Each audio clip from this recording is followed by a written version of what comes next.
Third is Suarez. Goodell comes running in. He's under it, makes the catch. Here's the throw to the plate. It's in the air. He is out! Cameron Red hangs on! Oh, man, what a play!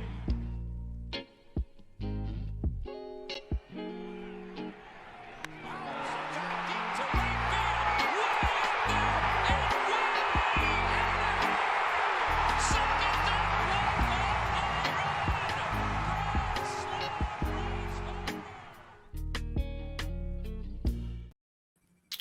Welcome back to the Stupid Money Podcast. Spring training underway, and we have a lot to talk about because there's a lot of little interesting storylines that have come out of spring training. But before we get into all that stuff, which will probably take a while to get through everything, we're going to start with something a little towards the future, I'd say, something to look forward to in the future, a hypothetical that we've talked about a little on here. We've talked about it back and forth, text and stuff, but I wanted to address it because it came kind of a big storyline early last week into the beginning of this week. So Manny Machado said he's is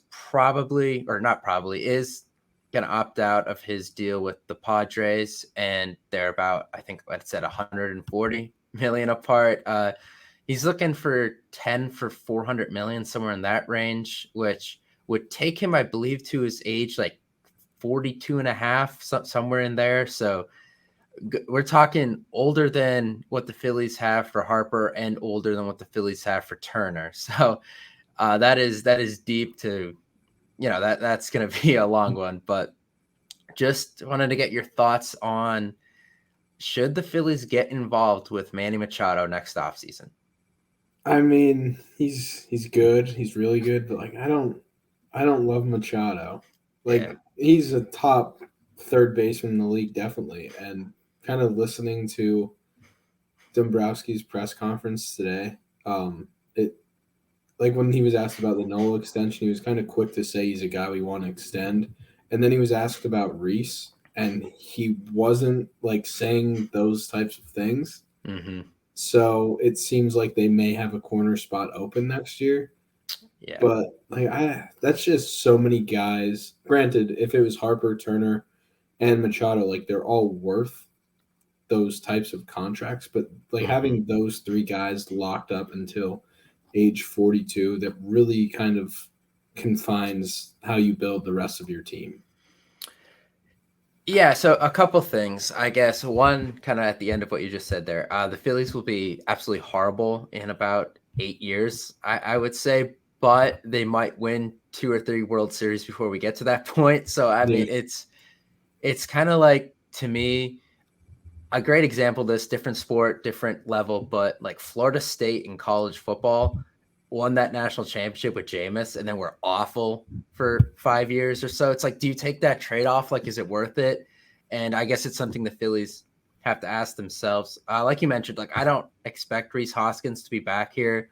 The DH spot with Schwarber, Castellanos, and Harper all under contract for at least the next years after that. There's not really room for him there. And I think they do want to get Bohm off of third base. I think ideally that would be the best route for them. And unless you think Mundo Sosa is an everyday player, I don't think internally there's a solution. Kingery. Kingery, yeah. He's in his last guaranteed year though. So it's a make or break year for him. Yeah. It's a make or break year for him.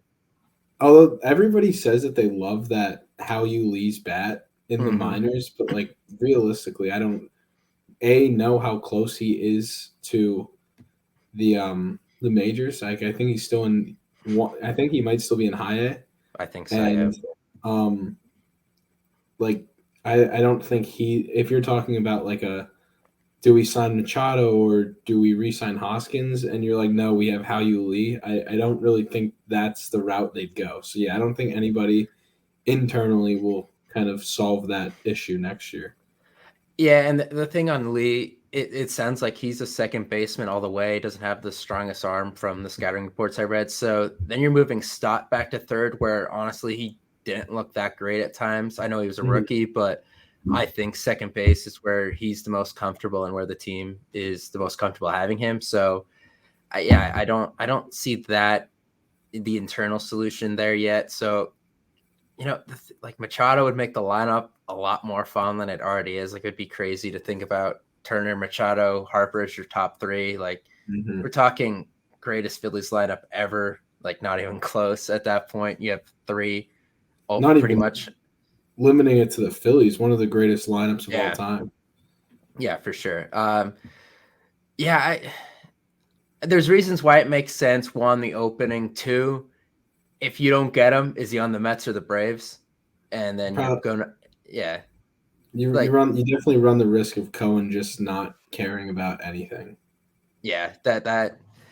So in a way, do you do it as more of a defensive move than like we want to go on the offensive with this guy? I don't know. I think Matt Chapman is also a free agent. Yeah, I believe he is. He's a Boris guy, I believe. I think he makes a little more sense. Mm-hmm. Not as expensive, not as many years. The glove is equal, if not better. The offensive production is a little lower, but when you have, Harper, Turner, what you think is improving bats and Bohm, Stott, obviously Schwarber, the home run champion, Castellanos, a guy who we'll get into a little later, Realmuto. Maybe you don't need the Machado level bat. You can take what Chapman does, which isn't terrible, but it's not like Hall of Fame track, but it's also above average. So I think he makes probably a little more sense. Yeah, and I don't obviously we didn't see him much when he was on Oakland, but he was in Citizens Bank Park for that one series last year when Toronto was here, and I feel like he just destroyed them. Like I could be completely wrong, but I know he had at least one home run in that series, and I just feel like overall he hit pretty well in Citizens Bank Park. So yeah, that's definitely, if it's between Matt Chapman and Manny Machado next year, as weird as it is to say, I'd almost lean Matt Chapman just because I just feel like that gives you more flexibility, because if Machado wants 10 years for $400 million, you're digging yourself a grave in 8 years. You said. Yeah. So I just wanted to touch on that because it was an interesting storyline in the past week, but yeah, something I guess we'll worry about hopefully after we're talking about the Phillies getting back to the World Series, but that'll be a story for later. But there was something else that you kind of touched on a little earlier, and that is Nola. Still not an extension, but as you mentioned, Dombrowski kind of likes the way it's headed, I guess. I think they'll get something done. I think both sides would prefer to get something done. Obviously with the deals to Dominguez and Alvarado, the Phillies are being a little aggressive this spring training, extending their guys. So I would assume those extensions were done in a way of let's get this out of the way so we could focus on Nola type thing. Yeah, and you made a good point over text. They kind of were just deals to avoid or pay them out through the arbitration years. Mm-hmm. So it's not like they were true extensions. It was kind of just, and honestly, it's probably better that way because we've seen the last week or so the nightmares that have come out of arbitration cases. So I think it's kind of a good way to avoid a potential headache down the road. And yeah, kind of just let the front office focus on getting a deal with Nola done, which should be their priority. And I saw that Nola is not going to negotiate during the season. Mm-hmm. So it's kind of now or free agency, which is a tough game to play with somebody like him. Yeah, for sure. I remember the Phillies extension with Ham was happening August, I think, or something like that. So obviously different guy here, not willing to negotiate during the season. It happens. Some guys the same, different. It is what it is. A couple other storylines then. Dombrowski said they expect Harper there March 8th, March 9th. He's allowed to dry swing, which pretty much just means practice swing without, a ball being thrown at him, I guess is the best way to put it. So, I mean, if he's doing that now, maybe 3 weeks from now off a tee, then, some BP stuff a month from now, I think there's a realistic chance here that he's back before the All-Star break, as long as he doesn't have any setbacks. Now, do they want him back to the point where he's ready to go for the outfield? Or I guess that this is going to depend on how they're doing throughout the season, where it's if they need the bat so bad, are they just going to rush him back and DH him every day? or if things are going well, are they going to take their time so he could play the outfield? I guess that's kind of what's going to happen here. Yeah, I think a lot of it will depend on how they're doing. And I looked at the schedule. It seems like how last year we kind of had the easy schedule in the back half of the season. That's not the case this year. It seems like there's a lot of Mets, Braves, Padres, that type of stuff in the August, September months. So I think they definitely have to get out to a good start, and then they will kind of play Harper by ear and see where they're at as far as division, wild card, if they plan on what they plan on adding at the deadline, and they'll gauge that about how they want to bring him back and in what capacity he starts to get going as far as speeding the rehab up. Yeah, I think that is kind of what's going to happen, but it sounds like he's doing well, which is good. That's what we wanted to hear. Can't really complain too much there, I guess. But in the meantime, while he's gone, it sounds like Trey Turner's going to lead off, which I think we kind of expected. Some people still argued Schwarber, and then there was the whole, you don't want Schwarber on first base because then if Turner gets on, he can't run, blah, blah, blah, all that stuff. So if Turner's going to be one, who do you have at 2 and 3 and 4? Because this is where I feel like everything gets all interchangeable. So it's weird because like Schwarber's not a guy. It's like, oh well, he's not 1. We'll hit him 2. Like Schwarber's not a 2. If we could get the start of maybe like July through once he got like the full-time gig, once Didi got DFA'd, if we could get that guy with high contact, doesn't strike out a lot, I'd easily stick him in the 2-hole. Like no questions asked. And then JT 3, Schwarber 4, and then one of Castellanos and Reese interchangeable 5-6. Okay. I'm kind of there. I'm of a believer that Bohm is more useful the higher up in the order he is, because now he said he put on 10 pounds of muscle, so we'll see if the home runs start happening. But with him being like the slap hitter in a way, like I think he's pretty good in the 2-hole. He's not a burner, but he's not slow either. I think he could manage the base pass a little behind Turner too. But I don't know. I think it lengthens your lineup a little bit if you have him at 2 and then maybe JT, or if Castellanos is on at 3 and then Schwarber 4. And I guess Derek Hall also plays a role in this a bit, because if that guy's in the lineup, it has to be 4. And then where do you put Schwarber? Because those two guys are lefty 3 true outcome guys. You really don't want them back to back. I don't know what you do with the lineup then. If Hall is in there, do you say, okay, Hall, well, you have to go to like 6 or 7, which, you should be, but I don't know what happens there. If Hall's in the lineup, you almost have to put Schwarber at leadoff and Turner second. Yeah, I think I feel that too. But yeah, I mean, I can definitely see, especially like again, if we get the Bohm that was there in July when he hit over 300 that month and kind of helped ease the loss after Bryce's thumb. Like if we could get that guy who's just an on-base machine, moving guys first to third and stuff, like he could get so many RBI opportunities. If Turner gets on, steals second, and then he just flips a little single to right, that's an RBI. Like he could definitely put up crazy numbers in the 2-hole. I was just thinking Stott as far as somewhat similar as if we get the high contact guy on base percentage, moving him over, and then just breaking up the righties so they can't just flip righties out of there. But I think either one, if they show signs of continued growth, could definitely kind of slide in the 2-hole. Yeah, there are a lot of guys that could go in there. Even JT could maybe go in there, and obviously he has a lot of speed too. So then you have Turner and Realmuto at the top of the lineup. That's honestly one of the fastest 1-2s in all of baseball. So that's another option. I think it's nice that they have some versatility with a couple guys. Obviously, you have guys like Schwarber and Hall where you're pretty handcuffed on where they can go. But then you have a bunch of other guys who can go all over the place, which is nice. So position battle wise, there's not a lot.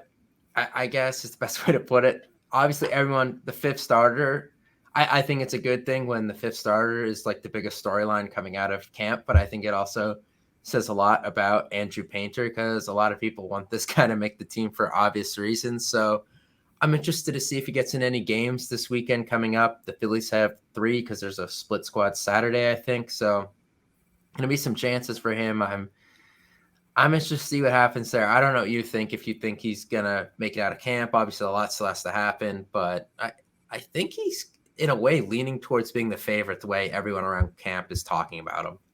Yeah, I mean, like you said, it's a good thing that the 5th starter is kind of the conversation, and it's an even better thing that it's the conversation, not because it's Matt Moore or Chase Anderson. Right. But like, I don't know. I feel like the Noah Song dimension kind of adds a little wrinkle to it. The selfish part of me wants Painter up like immediately and just like let him rip. But I know I've talked to you about this as far as like he could have a Spencer Strider type year as far as the rookie that comes up and just makes like an immediate like ace level impact, like he's that capable. But we saw firsthand what happens when you bring that guy up in May and in October his shoulder's dead, and when he sits 99 all year he's throwing 93 in the playoffs. Yeah.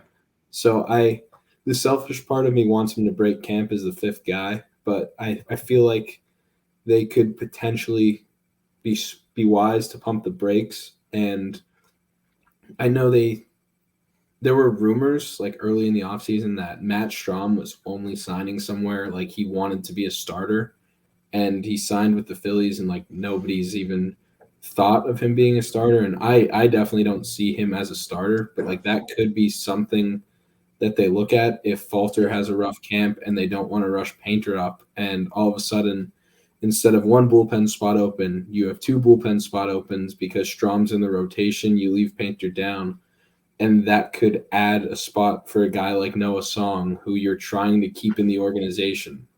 So Yeah. it'll be interesting how they manage that whole thing between the 5th starter and now the new guy. Yeah, what you said there makes sense. Are they I guess in a way they really did this last year for most of the year until they traded for Syndergaard. It was like a piecemeal thing every 5th day, and are they going to do this again until June? And they think Painter comes up then. I guess that could be the case. With Song, it's really interesting. I have a hard time seeing this guy being MLB ready in 5 weeks. I just really do. Talking about a guy that hasn't pitched competitively since 2019, and he shows up at camp yesterday or today, and they expect him to be facing the Braves and the Mets in 5 weeks. I just don't see how that works out.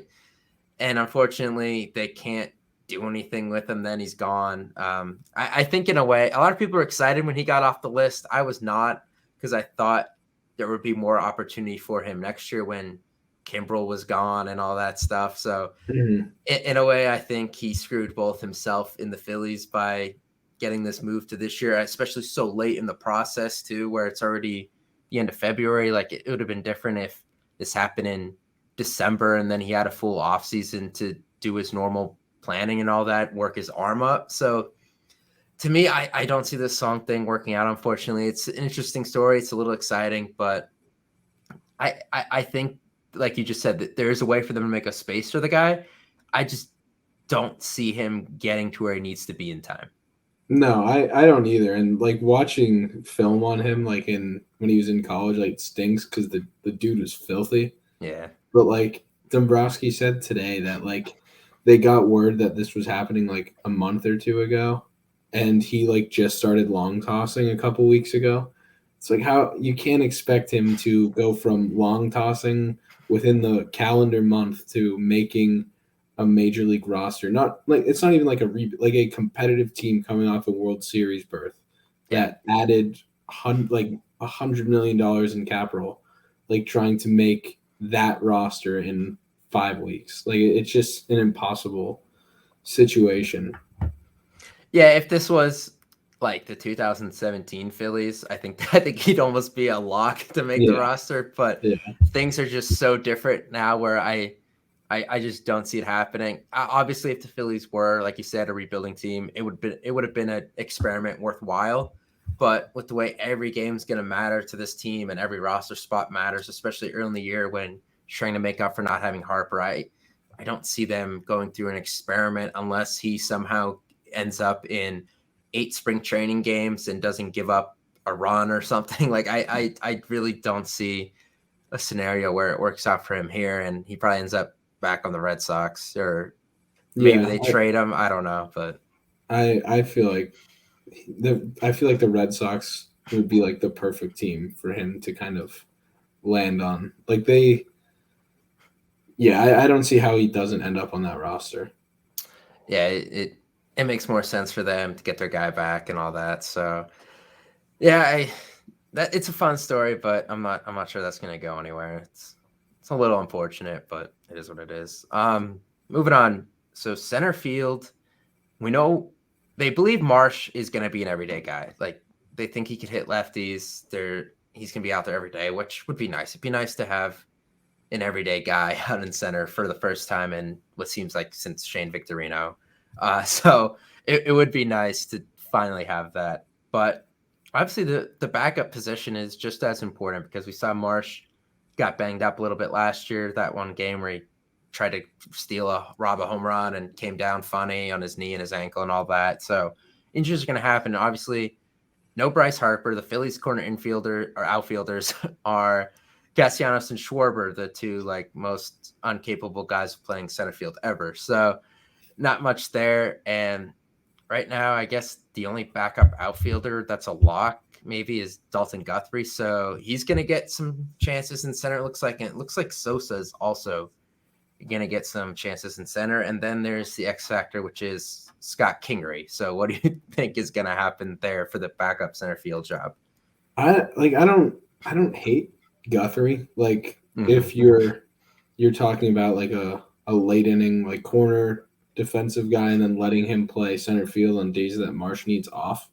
Like the at-bats weren't horrible last year. It's a little bit of a weird swing to me, but like the at-bats weren't terrible to watch. I don't know what to expect out of Sosa. Yeah. And Dombrowski mentioned in his presser today, Jake Cave, even though he's a lefty, could kind of slide in there too. But like none of those like seem like great options to me. So you're really banking on Marsh not getting injured and proving that he's capable to hit lefties, which like I think he is, especially with the full offseason with Kevin Long and kind of just getting comfortable with the little swing changes that they made last year. Like I love Brandon Marsh as a prospect, and I think his few months here last year were pretty promising. But out of the options that are internal right now, like I feel like Guthrie has to be the leader. Yeah, I would also probably lead Guthrie at this point. A lot of obvious reasons. You know, they are handcuffed in a way because Bryce Harper was healthy and could play right field. There's no reason to have Derek Hall on this roster. And Derek Hall is kind of handcuffing a spot for you because you want the lefty power on your bench. And, you know, when they face righties, like in your lineup when Harper's not there to DH. So with him tying down a spot, they need to find more versatility from the other 3 bench guys, considering one is Stubbs. So we're not going to count him because he's the backup catcher. So, you know, like Sosa and Harrison are locks to make this team. Mm-hmm. So it's really coming down to one guy being able to play all 3 outfield spots and possibly an infield spot or 2. So Guthrie kind of seems like the only guy who fits that bill. Obviously, Kingery kind of does, but is he just too far gone at this point where even though he homered off at Nola and some mean nothing at bat today, like it has to be Guthrie. I just don't see another logical answer on this roster. Yeah, I feel like for Kingery to actually make the roster, he'd have to have one of like the most absurd springs ever. Like the one that got him the contract. Yeah, legitimately, yeah. Like I feel like he's just as far as organizational, like I feel like he just got invited to spring training because he had to. Yeah, like because he's on this contract. If he was a prospect, like I'd be shocked if he was at spring training. Yeah. I just feel like he's there because he has to be, and the name and the contract got him there. And I don't legitimately think that he is an option for center field. Like Dombrowski didn't even. He said in his presser today, he said Guthrie. We'll see how Sosa is if he's capable of playing there, and Jake Cave. Yeah. So I think that means Guthrie, because if Cave's also a lefty, that just doesn't add up to what. Because if the concern is Marsh not hitting lefties, then another lefty really isn't what you want. So yeah, I would say Guthrie there. That is going to be that there. Yeah. So I did want to bring this up because you kind of brought up Hoskins earlier, and the whole the Phillies aren't, they weren't as enthusiastic about re-signing him as, say, Nola. And I'm of the belief that Hoskins is actually going to have a really good year and hit maybe 40 home runs. And everyone knows that I think he's going to I'm go like anti-Hoskins. But I just see some of the contract years these guys have had on the field lately. Like Judge last year broke the AL home run record contract year. Castellanos the year before, like 309 average, 30 home runs, 30 doubles, 100 RBIs. And then we saw this year.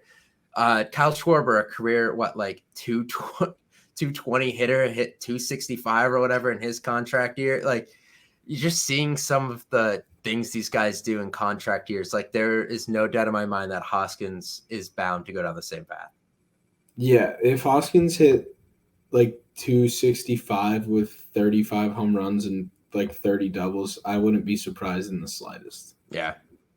Especially because like you and I talk about it like a lot. Like we're not big Hoskins guys. We didn't love him, especially the glove during the playoffs. But the World Series, it was bad. But like he will solely go off just to spite us, I feel. Mm-hmm. Yeah.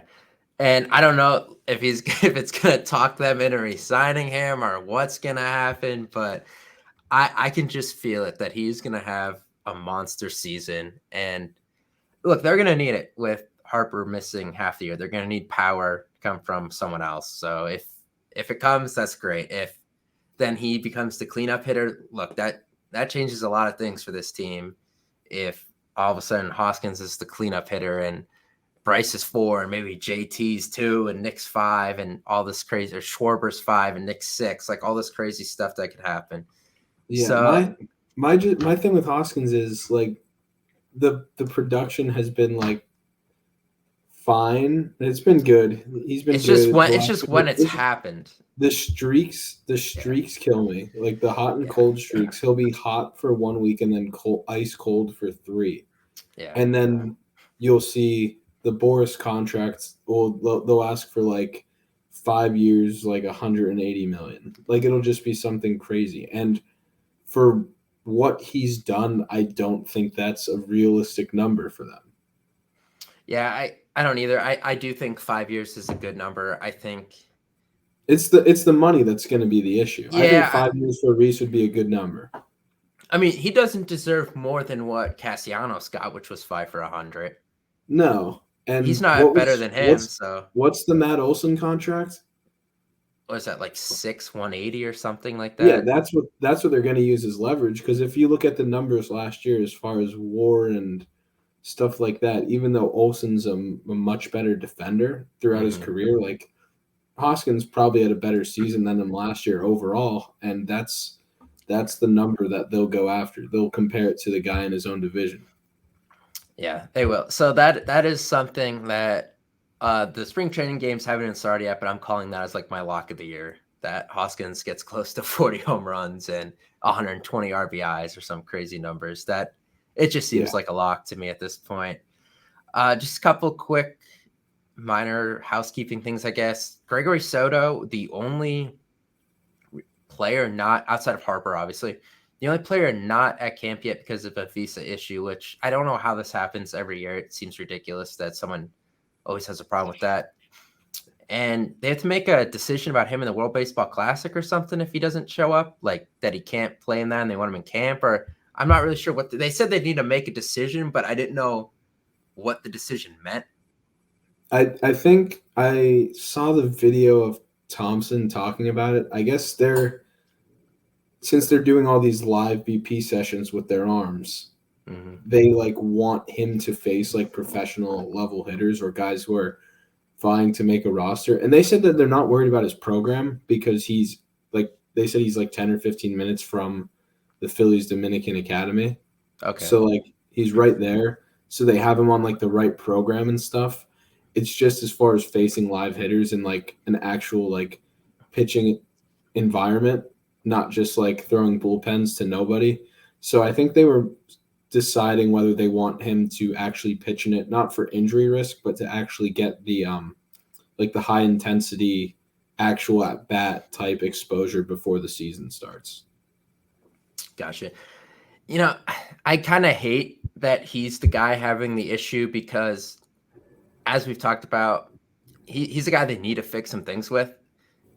So I absolutely hate the fact that he's not there because they do need some time with him to work on some control and command things, obviously. So it does kind of suck that he's the guy that's not there.